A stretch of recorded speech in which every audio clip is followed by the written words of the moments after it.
Gas ওভেনের মধ্যে কিভাবে পারফেক্ট একটা মার্বেল কেক বানালাম সেই রেসিপি তোমাদের সাথে শেয়ার করছি। কোনো রকমের বেকিং পাউডার, বেকিং সোডা ছাড়াই কেবলমাত্র বাড়িতে থাকা সহজ কয়েকটা জিনিস দিয়েই অনায়াসে এরকম মার্বেল কেক বানানো সম্ভব।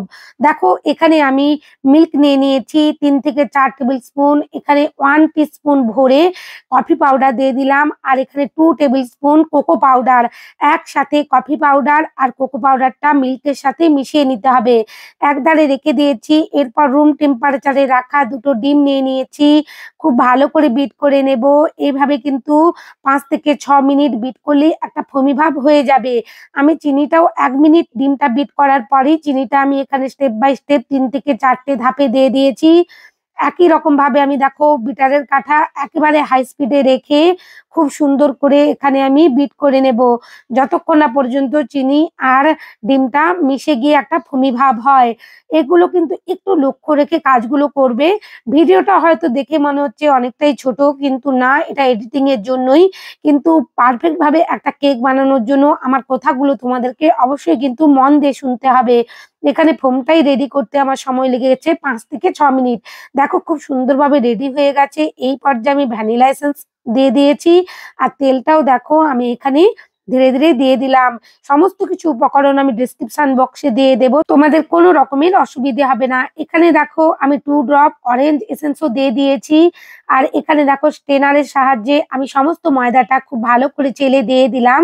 আমি ২ থেকে ৩ বার কিন্তু ময়দাটা চেলে নিয়েছি। আর হ্যাঁ, এখানে অরেঞ্জ এসেন্সটা দিলে না খুব সুন্দর একটা ফ্লেভার আসে। এখানে দেখো 2 টেবিল স্পুনের মতন আমি মিল্কটা দিয়ে দিয়েছি। ভালো করে মিশিয়ে নেব। একই ডিরেকশনে দেখো আমি ঘুরিয়ে ঘুরিয়ে কিন্তু মিশিয়ে নিচ্ছি। এলোপাথারি মেশালে কিন্তু নষ্ট হয়ে যাবে এখানের ফোমটা। বারবার আমি একই কথা বলি তোমাদের সাথে। এরপর দেখো আমি স্প্যাচুলা দিয়ে দেখিয়েও দিচ্ছি। আমি ২ টো ভাগে ভাগ করে নেব। সম্পূর্ণ ব্যাটারটা আমি ২ টো ভাগে ভাগ করে নিচ্ছি। ১ ভাগ ব্যাটারের সাথে আমি এখানে আগে থেকে যে কোকো পাউডার আর কফি পাউডার মেশানো মিল্কটা সেটাই দিয়ে দেব। আর ভালো করে কিন্তু মিশিয়ে নিতে হবে। এখানে যেন হোয়াইট কালারের ব্যাটার এতটুকু না দেখা যায় সেদিকে কিন্তু লক্ষ্য রাখতে হবে। আর এই কফি পাউডার মেশানো যে লিকুইড মিশ্রণটা, এখানে কোকো পাউডারও আছে, তাই খুবই সাবধানে কিন্তু এখানে মেশাতে হবে। খুব কিন্তু দ্রুততার সঙ্গে কাজ করলে এই ফোমটা বসে যাবে, তাই ধীরে ধীরেই কিন্তু কাজগুলো করে নিয়েছি। আর আগে থেকে দেখো আমি একটা 6 ইঞ্চির মোল্ড বাটার পেপার আর তেল দিয়ে রেডি করে নিয়েছিলাম। তার মধ্যেই দেখো আমি এক এক করে এখানে ব্যাটারটা দিচ্ছি। আমি এখানে ২ টো হাতা ইউজ করেছি। একটা আইসক্রিম স্কুপ নিয়েছি আর একটা হাতা নিয়েছি। একই মাপের নিয়েছি যাতে আমি ব্যাটারটা একই মাপ করে দিতে পারি। একটা ছোট একটা বড় এরকম করা যাবে না। দেখো আমি একই সমান মাপ করেই দেওয়ার চেষ্টা করছি। আর হ্যাঁ, একটা দিক লক্ষ্য অবশ্যই রাখবে। একটু আধটু যদি 1 কি 2 ড্রপ যদি মিশে যায় তাতে কোনো যায় আসে না। এখানে কোকো পাউডার মেশানো ব্যাটারের সাথে হোয়াইট কালারের ব্যাটারটা। কিন্তু যদি বেশি মিশিয়ে ফেলো তাহলে কিন্তু এখানে পারফেক্ট একটা ইফেক্ট আসবে না। যেটা তোমরা জেব্রা কেকও বলতে পারো, মার্বেল কেক বলতে পারো, সেই যে একটা ইফেক্ট আসে ভেতরে সেটা কিন্তু পারফেক্ট ভাবে আসবে না। তাই সবসময় বলবো একটু লক্ষ্য রেখে একটু কেয়ারফুলি কাজগুলো করতে হবে। দেখো ধীরে ধীরে আমি এখানে খুব সুন্দর করে স্টেপ বাই স্টেপ তোমাদের সাথে শেয়ার করছি। কোনো অংশটাই আমি কিন্তু স্কিপ করছি না। হয়তো ভিডিওটা একটু দ্রুত রেখেছি সুবিধার্থে তোমাদের, কিন্তু এখানে আমি কিন্তু স্টেপ বাই স্টেপ সমস্ত অংশটাই রেখেছি। তোমরা যারা নতুন এই মার্বেল কেক বানাতে চাও, কোনো রকমের ভয় পাওয়ার কিচ্ছু নেই। শুধু আমার দেখানো প্রসেস অনুযায়ী বানিয়ে ফেলো। পারফেক্ট ভাবে একটা নরম স্পঞ্জি অসাধারণ মার্বেল কেক বাড়িতে বানাতে পারবে। দেখো ধীরে ধীরে আমার সমস্ত ব্যাটারটা এখানে দেওয়া হয়ে যাচ্ছে। একটার পর একটা স্টেপ আমি দিচ্ছি। একটু ধৈর্য আর সময় নিয়ে করলে অসাধারণভাবে এরকম মার্বেল কেক বানানো সম্ভব হয়। আর যদি আমার চ্যানেলে নতুন বন্ধু হয়ে থাকো, আমার এই কেকের রেসিপিটা যদি তোমাদের ভালো লাগে, প্লিজ চ্যানেলটা সাবস্ক্রাইব করবার অনুরোধ জানালাম। পাশে থাকা বেল আইকনটি ক্লিক করতে ভুলো না, যাতে সমস্ত ভিডিওর নোটিফিকেশন তোমাদের কাছে পৌঁছে যায়।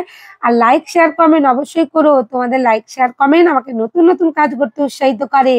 এরপর দেখো এখানে আমি একটা স্কিওয়ার নিয়ে একটা এফেক্ট দেব, যাতে দেখতে ভালো লাগে। কেকটা বেক হওয়ার পর একটা দেখতে খুব সুন্দর ভাব আসে জানো, সেই জন্যই দেখো আমি প্রথমে সামনের দিকে টেনে নিলাম, তারপরেই দেখো পেছনের দিকে টেনে নিচ্ছি। এভাবেই কিন্তু খুব একটা ভালো ডিজাইন বানানো যায়। গ্যাস ওভেনের মধ্যেই আমি কেকটা বেক করে দেখাবো। দেখো আগে থেকেই কিন্তু প্রিহিট করে নিয়েছি এই পাত্রটি। তার মধ্যে আমি বেকিং টিনটা বসিয়ে দিলাম আর ৩৫ মিনিট কেবলমাত্র অপেক্ষা করব। ৩৫ মিনিট পর দেখবে কত সুন্দরভাবে এখানে কেকটা রেডি হয়েছে। আর গ্যাস ওভেনে কেক টিন বসানোর পরেই কিন্তু গ্যাস ওভেনের নবটা একেবারে সিমে করে নিতে হবে। একেবারে সিমে ৩৫ মিনিট বেক করলেই এত সুন্দর একটা কেক রেডি হয়ে যাবে। আমি তোমাদের কাছে দেখো মোল্ড আউট করে আর কাটিং করেও দেখিয়ে দেব। অসাধারণ দেখো একটা লুক এসেছে আর খেতেও অসাধারণ হয়েছিল আর ভীষণভাবে স্পঞ্জি নরম। বেকিং পেপারটা অবশ্যই তুলে নিতে হবে, তারপরেই দেখো তোমাদেরকে আমি কাট করে দেখিয়ে দিচ্ছি। কেকটার ভেতরের এফেক্টটাও অসাধারণ এসেছিল। এই ধরনের কেকগুলো বানিয়ে তোমরা ৫ থেকে ৬ দিন অনায়াসেই এয়ারটাইট বক্সে রেখে খেতে পারো, কোনো অসুবিধে নেই। বাচ্চার টিফিনে কিংবা নিজেদের জলখাবারেও তোমরা এটা নিতে পারো। দেখো আমি কাট করে দেখিয়ে দিচ্ছি, কাটার সময়ই বোঝা যাচ্ছে কত নরম সফট স্পঞ্জি কেক রেডি হয়েছে। এরপর দেখো লেয়ারের মধ্যেও কত সুন্দর একটা এফেক্ট এসেছে। অবশ্যই বাড়িতে একবার বানিয়ে আমাকে কমেন্ট সেকশনে কমেন্ট করো তোমাদের কেকটা কেমন হয়েছে। কেকটা ভেতর থেকেও দেখতে যেমন সুন্দর আর জালিদারও হয়েছে আর খুবই নরম সফট স্পঞ্জি হয়েছে।